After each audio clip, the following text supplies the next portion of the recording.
And hello, my fabulous students. This is your favorite teacher, Mr. Jacobson.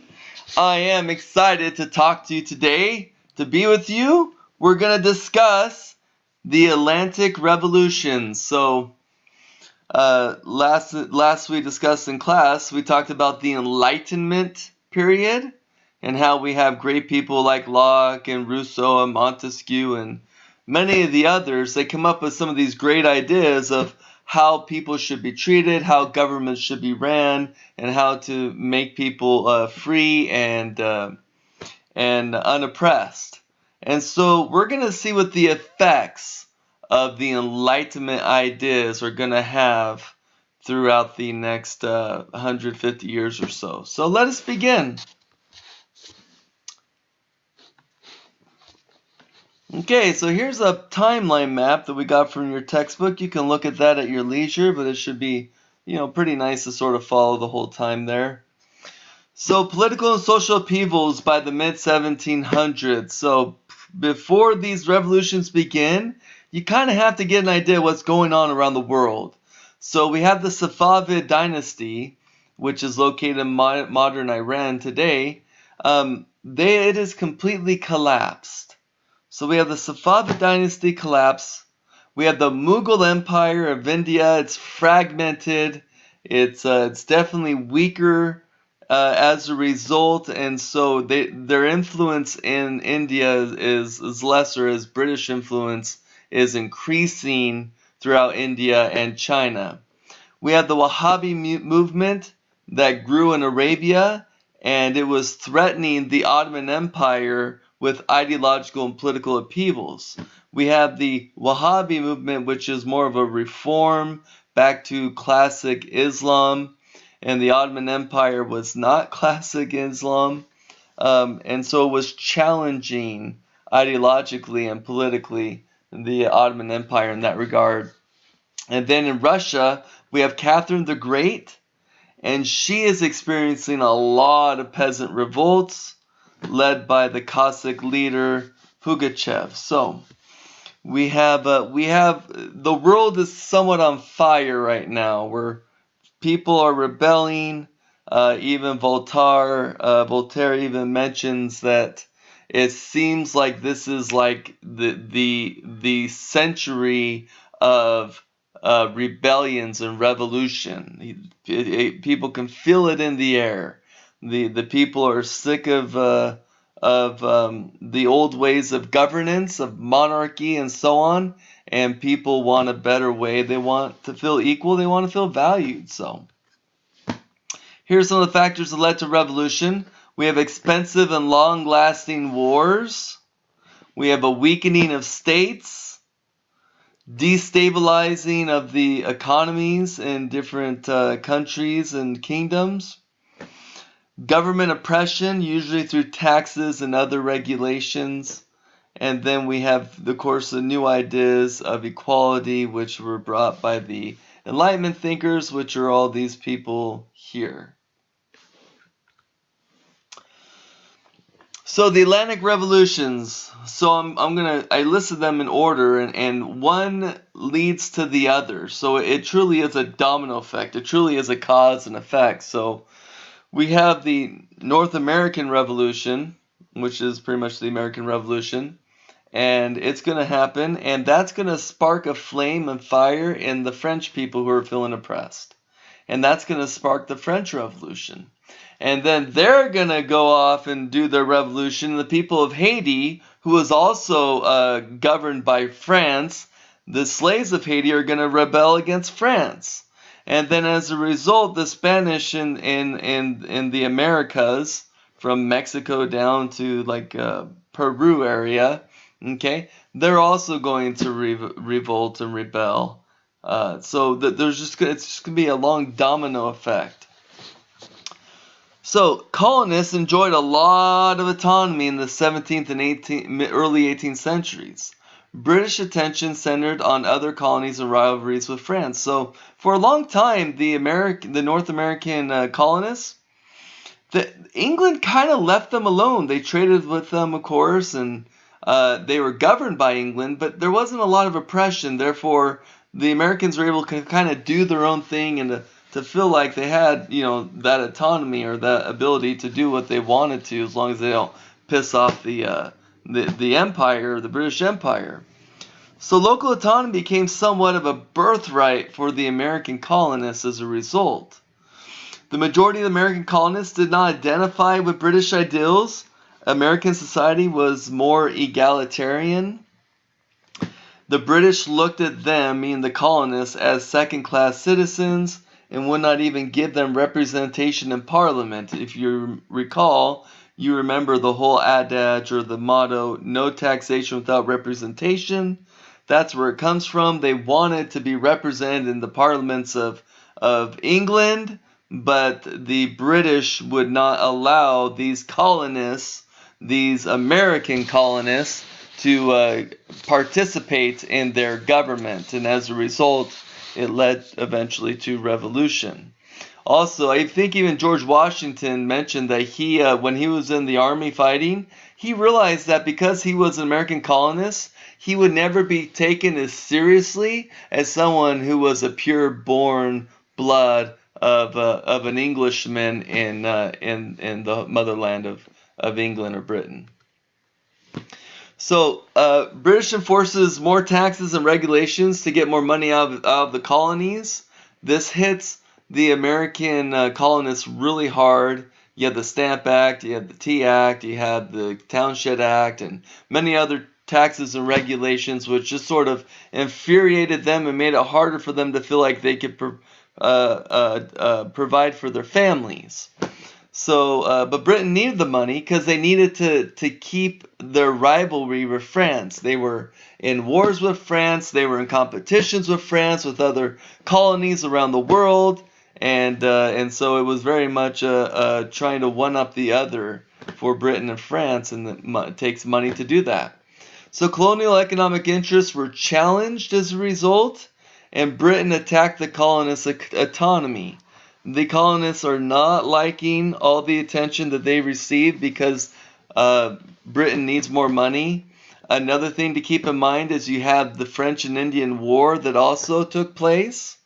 And that French and Indian War cost a lot of money, and the British thought it was only fair, since the French and Indian War was to keep all the lands that the British had and the colonists had safe, that it was only fair to tax the colonists to help pay for that war, which was quite costly. So anyway, many American colonists fought for a better world. We have the revolution that sparked a more democratic thinking, beliefs that were creating a hope and a model for the human race. Some of the founding fathers felt like they were laying a foundation for for hundreds of years, where people can have a government where the people can be in charge and they can be free. North America's revolution sparked a fire of other revolutions to follow, hoping for better equality and treatment. Now, the French Revolution. Many French soldiers fought to liberate America from the British. So right away, we have soldiers from France who liberated America or helped to do it. And so the fire, when they go back home and they're coming back home to their situation and it's not as good, that there's a fire there. People are, hey, we just helped them, but what's going on over here? We're still very much oppressed by the king. So as a result, many disenfranchised French were inspired by the United States' success. Now I'm going to jump over here to explain to you what the Estates General is.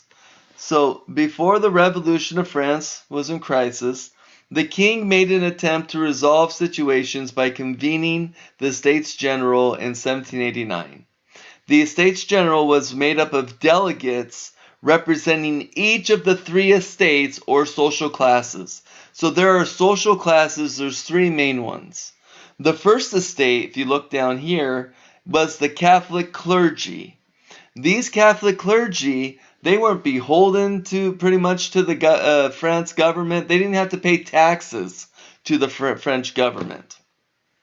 The second estate was nobility or aristocracy. They had a lot of pull. They were very rich, but they did have to pay taxes. And then the third estate were the middle class and the peasantry. This had the fewest political rights, and these are the people who will eventually break away from the estates altogether and say, forget you, we're done. So the French government, we're back over here with 2, was in danger of bankruptcy. The rich stopped progress on reforming the tax systems, and the taxes were just too high for the peasants. So King Louis XVI held the Estates General, the third estate, because they said, you know what, we're not going to tax the second estate because they're going to be too angry, so we're going to have to tax higher the third estate, which are the middle class and the peasants. Well, the third estate, they broke away and said, screw you, we're done with you. All you do is keep taxing us. We can barely support our families here. And they create the National Assembly. They constructed, when they did, the Declaration of the Rights of Man and Citizen. This declaration catapulted France into the French Revolution. So you got social stratification and resentment. The people in the third estate, who were the revolutionaries, they hated and they despised the first estate and the second estate, especially the king and the queen and all the nobility there. And so there was a massive amount of hatred happening. There's rampant unemployment going on.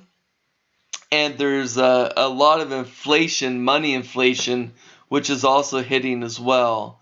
So you have all this happening. You have the Enlightenment ideas, which are kind of sparking a fire for freedom and to take away their oppression from the disenfranchised Frenchmen of the Third Estate or the National Assembly now.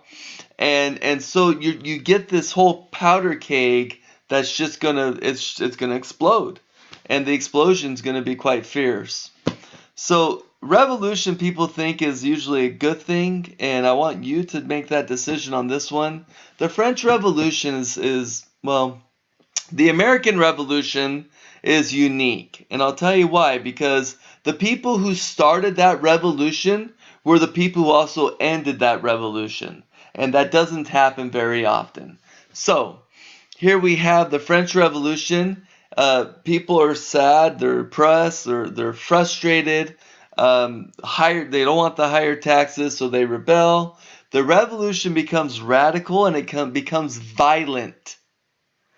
It ended the state system of hereditary privilege. Fair enough. Slavery was briefly abolished. Okay. The church had government oversight, had to have government oversight now, which means the church was beholden to the government of France.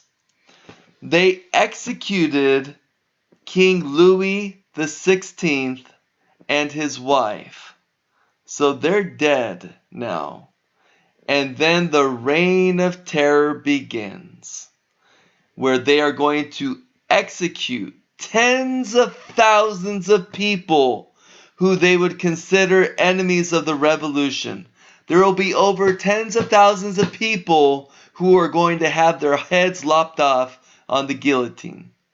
Do you understand the severity of what the revolution brought? Here people just originally wanted to be free and to lose the oppression, but once they started chopping off the heads of the kings, they're still pissed off at the third estate, they're still pissed off at the second estate, and their thirst for blood did not end easily.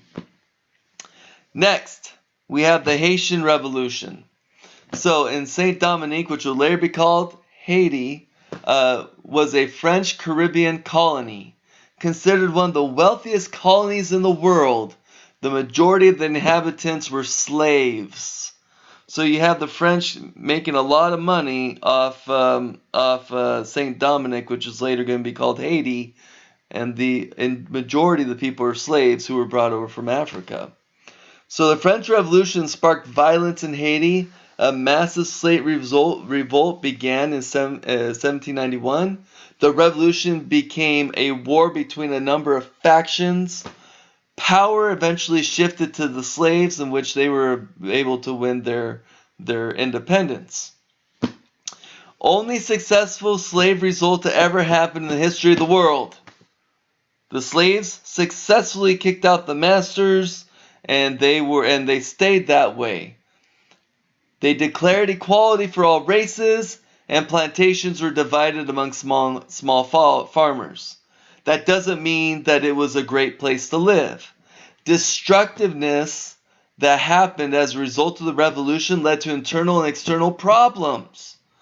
So first, France was kicked out, and then France brought all their ships and surrounded the island and said, "Look, you're going to give us an independence debt fee.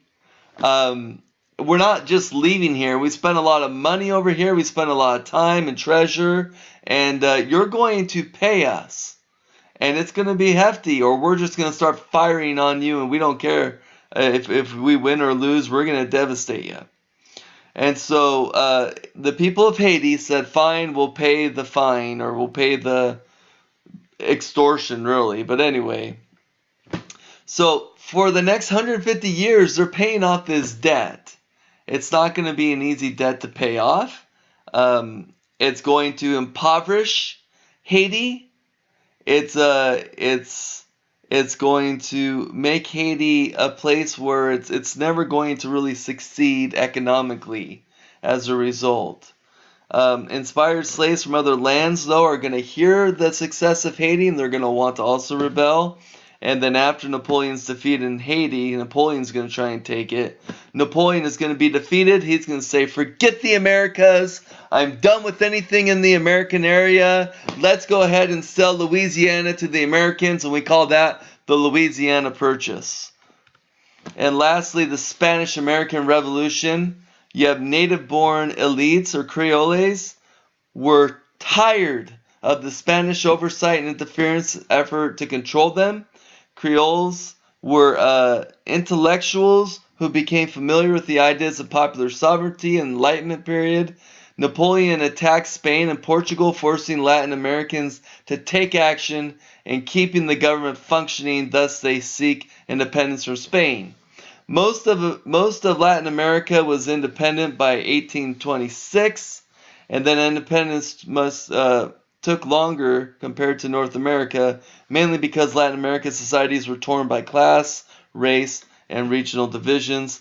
This is Simón Bolívar, and he is a liberator. He's also known as the liberator of like Venezuela, Colombia, Peru, and other surrounding areas. So go ahead and write your one-page summary, and I look forward to discussing this with you when we return to class. All the best. Bye-bye.